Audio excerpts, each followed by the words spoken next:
Receipt payment account, income and expenditure, balance sheet, subscription, fund based accounting और बहुत सारी income and expenditure की चीजें, नॉन प्रॉफिट ऑर्गेनाइजेशन की चीजें अब थोड़ी आप लोगों को परेशान करना कम कर चुकी होगी।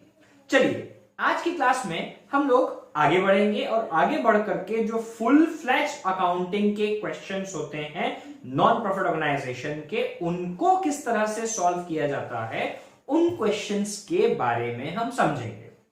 Today's topic is steps to solve the questions of non-profit organization। बहुत सिंपल सा काम है। नॉन प्रॉफिट ऑर्गेनाइजेशन के अलग अलग कंसेप्ट हम लोग ऑलरेडी पढ़ चुके हैं, हम लोग अलग अलग कंसेप्ट को समझ चुके हैं। अब उन सभी कंसेप्ट को समराइज करने का समय है। बड़ा सिंपल सा काम है। फाइनल अकाउंट्स हम लोगों ने ऑलरेडी क्लास 11th में बनाया हुआ है। फाइनल अकाउंट्स के लॉजिक को ही हमको यहाँ यूज करते चलना है और हमको नॉन प्रॉफिट ऑर्गेनाइजेशन की वर्किंग करनी है। फाइनल अकाउंट्स में हम लोग ट्रेडिंग, पीएल, बैलेंस शीट जिस तरीके से एक साथ बनाया करते थे, वैसे ही यहां पर हमको income expenditure account, balance sheet को एक साथ प्रिपेयर करना है। आते हैं वन बाय वन स्टेप्स को देखते हैं कि हमारे स्टेप्स क्या हैं, क्या चीजें हमको फॉलो करनी है, कैसा करना है। सबसे पहला स्टेप नंबर 1 है, वो स्टेप नंबर 1 है read the question very very very carefully. जब आप क्वेश्चन को बहुत ध्यान से पढ़ते हैं तो क्वेश्चन को ध्यान से पढ़ते समय आप क्वेश्चन की हर एक बारीक से बारीक चीजों को ऑब्जर्व करते हैं। जैसे सबसे पहला name of the organization, type of the organization, आपकी जो ऑर्गेनाइजेशन है उसका नाम क्या है, उसका काम क्या है। अगर आप किसी क्लब की ऑर्गेनाइजेशन, क्लब होगा आपका ऑर्गेनाइजेशन में, तो आप क्लब के हिसाब से वर्किंग करेंगे। चैरिटेबल हॉस्पिटल होगा तो आप वहां पर अलग तरीके से वर्किंग अपनी करेंगे। स्कूल होगी, आप अलग तरीके से वर्किंग करेंगे। क्वेश्चन में आपको पूरी इंफॉर्मेशन दी हुई रहेगी कि वो ऑर्गेनाइजेशन किस चीज से के लिए काम करती है। तो सबसे पहला काम है read the question very carefully. Receipt and payment account और एडिशनल इंफॉर्मेशन हमको क्वेश्चन में हमेशा साथ में दिए हुए होते हैं। रिसीट एंड पेमेंट अकाउंट और एडिशनल इंफॉर्मेशन को यूज करते हुए हमको काम करना होता है। अब क्वेश्चन पढ़ लेने के बाद में सबसे पहला काम हमको क्या करना है, सबसे पहला काम करना है आपको स्पेस छोड़नी है। किस चीज के लिए स्पेस छोड़नी है? आपको स्पेस छोड़नी है इनकम एक्सपेंडिचर अकाउंट के लिए और क्लोजिंग बैलेंस शीट के लिए आपको स्पेस छोड़नी है। स्पेस कितना छोड़ोगे? आप धीरे धीरे जब क्वेश्चंस की प्रैक्टिस करोगे तो प्रैक्टिस के हिसाब से आपको वो समझ में आता चला जाएगा कि स्पेस कितनी छोड़नी है। बड़ी कॉमन सी हम अगर बात करें, इनकम एंड एक्सपेंडिचर अकाउंट के लिए सेफर साइड एक पेज छोड़ देना चाहिए। बैलेंस शीट के लिए सेफर साइज आधा पेज छोड़ देना चाहिए। आपके क्वेश्चन के कंटेंट्स के ऊपर डिपेंड करता है कि क्वेश्चन का एक्चुअल साइज कितना होगा। देन जो नेक्स्ट पॉइंट आपको करना है वो करना है आपको आपकी एडिशनल इंफॉर्मेशन के ऊपर फोकस। एडिशनल इंफॉर्मेशन के ऊपर फोकस इसलिए करना है कि एडिशनल इंफॉर्मेशन से आपको बनानी है आपकी वर्किंग नोट्स। हर क्वेश्चन में वर्किंग नोट बने ये कंपलसरी नहीं है, लेकिन ज्यादातर क्वेश्चंस में वर्किंग नोट बनती है। जब आप वर्किंग नोट बनाएंगे तो वर्किंग नोट का बनाने का तरीका आप अपने हिसाब से भी कर सकते हैं। हो सकता है आप वर्किंग नोट बनाने के बदले इनर कॉलम का यूज कर लें इनकम एंड एक्सपेंडिचर अकाउंट या बैलेंस शीट में, और इनर कॉलम में ही आप अपनी वर्किंग कर ले। लेकिन उस वर्किंग नोट को दिमाग में तो कम से कम सेट करके रखना है ना कि हमको प्रेजेंटेशन किस तरह से करना है। देन सबसे पहला आपका जो वर्किंग नोट बनेगा, हमेशा याद रखिएगा वर्किंग नोट मेन आंसर के बाद बनता है, मेन आंसर के पहले कभी भी नहीं बनता है। इसीलिए आपको पहले स्पेस छोड़ना है अपने मेन आंसर के लिए। मेन आंसर के बाद में आपको सबसे पहले बनाना है अपना ओपनिंग बैलेंस शीट, जिसकी हेल्प से आप कैलकुलेट करेंगे कैपिटल फंड। उसके बाद में आप क्वेश्चन में देखिएगा, अगर आपके पास फंड बेस्ड अकाउंटिंग है और फंड बेस्ड अकाउंटिंग का अगर आप वर्किंग नोट बना करके directly amount income and expenditure account या बैलेंस शीट में लिखना चाहते हैं तो वहां पर भी आप लिख सकते हैं, या फिर जैसा हम लोगों ने सीखा हुआ है बैलेंस शीट में वर्किंग करने का, उस तरह से भी आप करना चाहें तो उस तरह से भी आप वर्किंग कर सकते हैं। Then third is material consume, again the same fact will follow. Material consume की वर्किंग भी आपको बहुत अच्छे से आती है, उस वर्किंग को भी आप कर सकते हैं। देन जो सबसे इंपॉर्टेंट होता है, जो सबसे ज्यादा कंफ्यूज करता है, वो होता है सब्सक्रिप्शन इनकम। सब्सक्रिप्शन से रिलेटेड वर्किंग भी आपने बहुत अच्छे से प्रैक्टिस अब तक के कर ली है, तो सब्सक्रिप्शन से रिलेटेड इनकम भी आपकी आ जाती है। इन तीनों में से चाहे आपको फंड बेस्ड अकाउंटिंग हो, चाहे आपको मटेरियल कॉस्टिंग हो, चाहे मटेरियल कंज्यूम की वर्किंग हो, चाहे सब्सक्रिप्शन की वर्किंग हो, तीनों में से किसी भी चीज में अगर अभी भी परेशानी हो रही है, जाइए पुराने वीडियोस में जाकर के उन पुराने वीडियोस को अच्छे से स्कैन करिए और देखिए कहां आपकी परेशानी आ रही है। फिर भी अगर कोई परेशानी आती है, कमेंट करो, मेल करो और अपनी परेशानी को दूर करो। देन उसके बाद में आपको कुछ क्वेश्चंस में, सारे क्वेश्चंस में जरूरत नहीं होती है, लेकिन कुछ क्वेश्चंस में, जिन क्वेश्चंस में आपने एसेट को सेल या परचेज किया है, उस सेल या परचेज के केस में आपको फिक्स्ड एसेट का अकाउंट बना लेना चाहिए। फिक्स्ड एसेट का अकाउंट कैसे बनता है हम क्लास 11 से पढ़ते आ रहे हैं, उस चीज को हमको अलग से स्ट्रेस लेने की जरूरत नहीं है। फिक्स्ड एसेट्स के वर्किंग करने के लिए हमको क्या करना है, हमको फिक्स्ड एसेट की वर्किंग करके यहां पर देखना है सबसे पहला तो प्रॉफिट या loss on sale of asset निकल रहा है क्या। दूसरी चीज हमको देखनी है कि हमारा डेप्रिसिएशन ऑफ फिक्स्ड एसेट क्या हमको क्वेश्चन में दिया है या नहीं दिया है। अगर नहीं दिया है तो हमारा बैलेंसिंग फिगर डेप्रिसिएशन के तौर पर आ सकता है। देन उसके बाद में हमको एक बहुत इंपॉर्टेंट वर्किंग करनी है, वो करनी है इन्वेस्टमेंट को कैलकुलेट करने की। क्वेश्चन में आप कई बार देखेंगे आपको रिसीट एंड पेमेंट अकाउंट के रिसीट साइड में इंटरेस्ट की इनकम दी हुई होती है, लेकिन इन्वेस्टमेंट आपको नहीं दिया होता है। क्वेश्चन में रिसीट पेमेंट अकाउंट के रिसीट साइड में आपको दिया हुआ होता है इनकम फ्रॉम इन्वेस्टमेंट या इंटरेस्ट ऑन इन्वेस्टमेंट। तो भैया ये इंटरेस्ट कहां से आ रहा है, ये इंटरेस्ट आ रहा है जो आपके पास इन्वेस्टमेंट ऑलरेडी है वहां से। उसके लिए आपको क्या करना है, उसके लिए आपको छोटा सा फॉर्मूला यूज करना है। इंटरेस्ट जो भी आपके पास में इंटरेस्ट की अमाउंट रिसीट पेमेंट अकाउंट में दी हुई है, वो इंटरेस्ट इंटू 100 अपॉन जो आपका रेट है, 100 अपॉन रेट आपको लेना है। यहां बस ध्यान आपको ये रखना होगा कि वो जो इंटरेस्ट आपको दे रहा है वो इंटरेस्ट कितने पीरियड का है। साल भर का है तो कोई परेशानी नहीं, अगर साल भर का नहीं है तो आपको यहां कंसिडर करना है जितने महीने का है वो डिवाइडेड बाय 12, इससे आपका निकल जाएगा। इसको आप रेसिप्रोकल करेंगे तो और ज्यादा इजी हो जाएगा। ये 12 अपॉन मंथ करके भी आप इसकी वर्किंग कर सकते हैं। ज्यादातर केसेस में 12 अपॉन मंथ करने से हमारी वर्किंग ज्यादा सही निकलती है। उसके बाद में अगर कुछ और क्वेश्चन में कुछ और इंफॉर्मेशन हमको दी हुई है जिसकी हमको किसी पर्टिकुलर क्वेश्चन में वर्किंग करने की जरूरत है, तो हम उसके हिसाब से अपनी वर्किंग करेंगे। फिर से वर्किंग हमेशा मेन आंसर के बाद करनी है। अब क्लास 11th में वापस अपन चलते हैं। जब हम लोग क्लास 11th में फाइनल अकाउंट्स की वर्किंग किया करते थे, तो फाइनल अकाउंट्स की वर्किंग करते समय जो स्टूडेंट्स पहले पूरा ट्रेडिंग अकाउंट बनाते थे, फिर वो पूरा का पूरा प्रॉफिट एंड लॉस अकाउंट बनाते थे और फिर वो पूरा का पूरा बैलेंस शीट बनाने जाते थे, वो बहुत गलत काम करते थे। ज्यादातर स्टूडेंट्स को ट्रेडिंग, पीएल, बैलेंस शीट एक साथ बनाने के लिए ही सिखाई जाती है। आपको यहां भी वही फंडा फॉलो करना है। आपको यहां क्वेश्चन में रिसीट एंड पेमेंट अकाउंट दिया हुआ होगा, जो हमारा स्टेप नंबर 4 की तरफ चल रहे हैं, जो हमको रिसीट एंड पेमेंट अकाउंट दिया हुआ होगा। रिसीट एंड पेमेंट अकाउंट से हमारा जो स्टेप नंबर 2 में हमने स्पेस छोड़ रखा है, वहां आपको ड्रॉ करना है income and expenditure account and closing balance sheet का फॉर्मेट।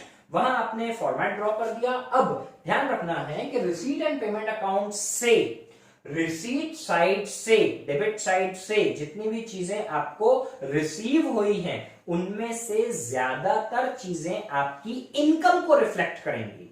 तो उन इनकम की चीजों को आपको लेकर के जाना है इनकम के साइड में। ध्यान रखिएगा, receipt payment account cash basis concept पर बनता है and income and expenditure account accrual concept पर बनता है। यहां पास्ट प्रेजेंट फ्यूचर जो भी पैसा मिला होगा सब दिख रहा होगा, लेकिन यहां पास्ट प्रेजेंट फ्यूचर नहीं, सिर्फ मेरा भाई, सिर्फ मेरा भाई, सिर्फ इसी साल के खर्चे यहां पर आएंगे। तो यहां आपको क्या करना है, जो भी आपने अमाउंट रिसीव की है उसमें अगर आपका कुछ छूट गया है, करंट ईयर से रिलेटेड अगर आपका कुछ छूट गया है, आप उसको प्लस करेंगे। अगर आपका करंट ईयर के अलावा कोई पैसा रिसीव हुआ है, आप उसे माइनस करेंगे। सेम उसी तरीके से यहां ध्यान रखना है कि यहां पर कैश और नॉन कैश दोनों आइटम्स आएंगे, चाहे आपको रिसीव हुआ है चाहे आपके अक्रूवल में है, वो आइटम्स भी यहां पर आएंगे।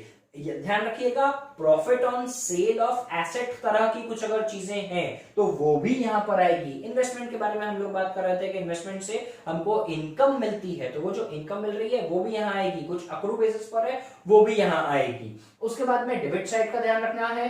Payment side, receipt and payment account का जो पेमेंट साइड है, उस पेमेंट साइड में जो जो आइटम्स आ रहे हैं, इसमें भी पास्ट प्रेजेंट फ्यूचर तीनों चीजें हैं। पेमेंट साइड के आइटम्स जाएंगे आपके एक्सपेंडिचर साइड में। तो पेमेंट साइड के आइटम्स का फिर से आपको ध्यान रखना है कि यहां सिर्फ इसी साल के खर्चे आएंगे अक्रूवल कंसेप्ट के हिसाब से, सिर्फ मेरे भाई का राज चलेगा यहां पर और किसी का राज नहीं चलेगा। तो जो करंट ईयर से रिलेटेड हम पेमेंट कर चुके हैं, बहुत अच्छी बात, लेकिन अगर करंट ईयर से रिलेटेड कुछ पेमेंट छूट गया है, आउटस्टैंडिंग है, उसको हम ऐड कर देंगे। अगर हमने कुछ फ्यूचर का या हमने कुछ पास्ट का पेमेंट किया है, हम उसे माइनस करेंगे, एडजस्ट करेंगे। फिर दूसरी चीज ध्यान रखनी है, यहां भी कैश और नॉन कैश दोनों तरीके की चीजें आएंगी। यहां हमने पेड या आउटस्टैंडिंग दोनों तरीके की चीजों को देखना है। देन डेप्रिसिएशन और इंटरेस्ट एक्सपेंस, भूलिएगा मत इस चीज को, डेप्रिसिएशन और इंटरेस्ट एक्सपेंस, वो हिडन एडजस्टमेंट याद है ना, जो आपको आपके फाइनल अकाउंट्स में लोन के बाजू में एक छोटा सा इंटरेस्ट का परसेंटेज बस दे देता था, परसेंटेज के साथ में कभी कभार डेट भी दे देता था, वहां से हम लोग इंटरेस्ट कैलकुलेट करते थे, वैसे ही इंटरेस्ट कैलकुलेट करके आपको यहां लेकर के आनी है। और जो कुछ भी खर्चे इससे रिलेटेड दिए हुए हैं, जो इनकम एंड एक्सपेंडिचर साइड में आते हैं, उन सभी खर्चों को आप यहां पर, उन सभी इनकम्स को आप यहां पर पुट करेंगे। डेबिट साइड और क्रेडिट साइड दोनों साइड का आप डिफरेंस निकालेंगे। इसके साथ साथ में आपको ध्यान रखना है सब्सक्रिप्शन इनकम, आपको ध्यान रखना है मटेरियल कंज्यूम्ड, आपको ध्यान रखना है फंड बेस्ड अकाउंटिंग की चीजों का, उन सभी चीजों का आपको यहां पर ध्यान रखते हुए लेकर के आना है। जब यहां पर ये सारी चीजें आपकी कंप्लीट हो जाएगी, अभी कंप्लीट होने के बाद में थोड़ा सा वेट करना, बैलेंस मत कर देना तुरंत। अब साथ ही साथ में आप आ जाना आपकी बैलेंस शीट में। बैलेंस शीट में मेनली कौन कौन सी चीजें आती है, सबसे पहला बैलेंस शीट में आता है कैपिटल फंड। कैपिटल फंड के साथ में क्या चीज जुड़ती है, अगर सरप्लस होता है तो जुड़ता है, डेफिसिट होता है तो माइनस होता है। अगर हमारा कोई सा फंड बेस्ड अकाउंटिंग से कैपिटल फंड हमने अगर बनाया है, वो जो बिल्डिंग बना रहे थे अपन, उसकी अमाउंट अगर कुछ वहां से फंड बेस्ड अकाउंटिंग में माइनस हुई है तो वो यहां पर प्लस होगी। तीसरा एडजस्टमेंट याद रखना, उसके 3 एडजस्टमेंट्स होते हैं। देन कुछ अगर एडवांस सब्सक्रिप्शन हमको रिसीव हो रखा है, या हमारे आउटस्टैंडिंग एक्सपेंसेस हैं, या हमारी और कोई सी करंट लायबिलिटी आ रही है, या और कोई अदर आइटम, क्रेडिटर्स वगैरह कुछ और चीजें अगर छूट गई है, कुछ और चीजें आ रही है, वो सारी चीजें यहां पर आ जाएंगी। इनके साथ साथ में आपके अगर लॉन्ग टर्म वाले कुछ आइटम्स हैं, लोन एक्सेट्रा, अगर वो चीज भी बची है, वो चीज भी यहां पर आएगी। क्वेश्चन में छांट करके लिखना पड़ेगा, भूल जाओगे मार्क्स कट जाएगा, याद रखना। उसके बाद में एसेट साइड में, एसेट साइड में सबसे पहला चीज क्या दिखेगा, सबसे पहला चीज दिखेगा आउटस्टैंडिंग सब्सक्रिप्शन। आउटस्टैंडिंग सब्सक्रिप्शन में याद रखना, आउटस्टैंडिंग सब्सक्रिप्शन में आपको for the year end age on वाला लॉजिक याद रखना है। For the year end age on में आपको, जब आप एज ऑन करोगे, फॉर द ईयर क्या हुआ, आपका जो करंट ईयर का है, ये है फॉर द ईयर, और एज ऑन जो आउटर कॉलम में आपको दिखेगा वहां पर प्रीवियस ईयर का भी जुड़ करके दिखेगा। इसीलिए आपको इन दोनों चीजों का ध्यान विशेष तौर पर रखना होगा। देन कुछ प्रीपेड एक्सपेंसेस अगर आपके पास में है, एडवांस एक्सपेंसेस आपके पास में है, आप उनको लिख सकते हो। एडवांस इनकम अगर आपकी आ रही है तो अक्रूड इनकम अगर आपकी आ रही है तो वो अक्रूड इनकम भी आपके लिए एसेट बनेगी। अक्रूड इनकम के बाद में टेंजिबल असेट्स और इनटेंजिबल असेट्स की वर्किंग। टेंजिबल असेट्स में अगर आपने जो बुक वैल्यू ओपनिंग बैलेंस आपको जो दिया हुआ है उस पर डेप्रिसिएशन माइनस करोगे, कुछ नया एसेट अगर आपने खरीदा है तो उसे प्लस करोगे, कुछ पुराना एसेट अगर आपने बेचा है तो उसे माइनस करोगे। सब प्लस माइनस करने के बाद में आप चाहो तो इसी इंफॉर्मेशन के लिए आप वहां पर एसेट अकाउंट भी क्रिएट कर रहे थे वर्किंग नोट में, उसकी भी हेल्प ले सकते हो और फाइनल वैल्यू को यहां लिख सकते हो। देन इनटेंजिबल एसेट में याद रखना है अमोर्टाइजेशन। अगर किसी इनटेंजिबल एसेट का अमोर्टाइजेशन हो रहा है उसको भी आपको लिखना है। अगर किसी इनटेंजिबल एसेट को आप राइट ऑफ कर रहे हो, माइनस करने के बाद में जो वैल्यू आएगी आपको उसको लिखना है। देन करंट असेट्स आपके जो बचे, सन्ड्री डेटर्स वगैरह कुछ बच सकते हैं आपके पास में, वो सारी चीजें, इन्वेंट्रीज वगैरह आपके पास में, स्टॉक बच सकते हैं किसी चीज के, वो सारी चीजें, और कुछ अदर आइटम जो इन्वेस्टमेंट वगैरह की मैं बात कर रहा था, इस तरीके के कुछ आइटम्स भी यहाँ पर आ सकते हैं। इन चीजों को आपको करना है। जब आप सेटिस्फाई हो गए कि सारी पोस्टिंग मेरी कंप्लीट हो गई है, तो सारी पोस्टिंग कंप्लीट होने के बाद में अब आना टोटल में। याद रखना एग्जाम में मार्क्स हर स्टेप के बेसिस पर मिलता है, इसीलिए अपने स्टेप्स को बहुत अच्छे से फोकस करते हुए चलना। कभी कभार सीबीएसई बोर्ड या आपके डिफरेंट एग्जामिनेशन बोर्ड्स आपकी वर्किंग नोट के मार्क्स अलग से देते हैं, लेकिन कभी कभार वो वर्किंग नोट के मार्क्स नहीं देते हैं। इसलिए आपको जहां जहां आप अपनी एफिशिएंसी को बचा सको, जितना स्पीड से आप काम कर सको उतना स्पीड से काम करने की वर्किंग करनी है। जब आपने सारी चीजों की पोस्टिंग कर दी तो आपको आपके डेबिट साइड और आपके क्रेडिट साइड का डिफरेंस निकालना है।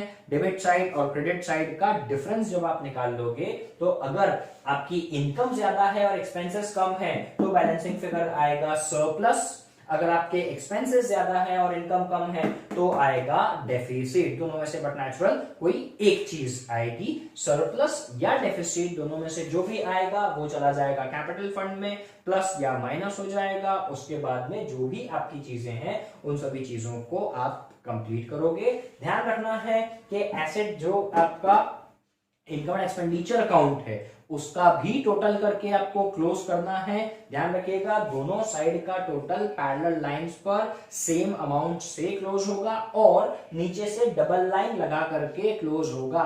ये कॉमर्स वालों का सीक्रेट होता है डबल लाइन का फंडा। ये दूसरे लोगों को समझ में नहीं आता है कि डबल लाइन का और सिंगल लाइन का डिफरेंस क्या है। सेम उसी तरीके से बैलेंस शीट का भी जो टोटल होगा वो भी पैरेलल लाइंस पर होगा और वो भी डबल लाइन से होगा, वो भी सेम अमाउंट से होगा। आई होप न्यूमेरिकल बनाने से रिलेटेड सारी इंफॉर्मेशन आप लोगों को बहुत अच्छे से समझ में आई होगी। न्यूमेरिकल्स की वर्किंग को बहुत अच्छे से करिए। वापस सबसे पहले आपको इलस्ट्रेशन सॉल्व करने हैं, अपने आंसर्स को छुपा करके सॉल्व करने हैं। आपका जब आंसर कंप्लीट हो जाएगा उसके बाद आप उस आंसर को चेक करने के लिए न्यूमेरिकल में दिए हुए सॉल्यूशन, आपके इलस्ट्रेशन में दिए हुए सॉल्यूशन का यूज करेंगे। जब आप दोनों चीजों से सेटिस्फाई हो जाएंगे तो आपका कॉन्फिडेंस बूस्ट होगा।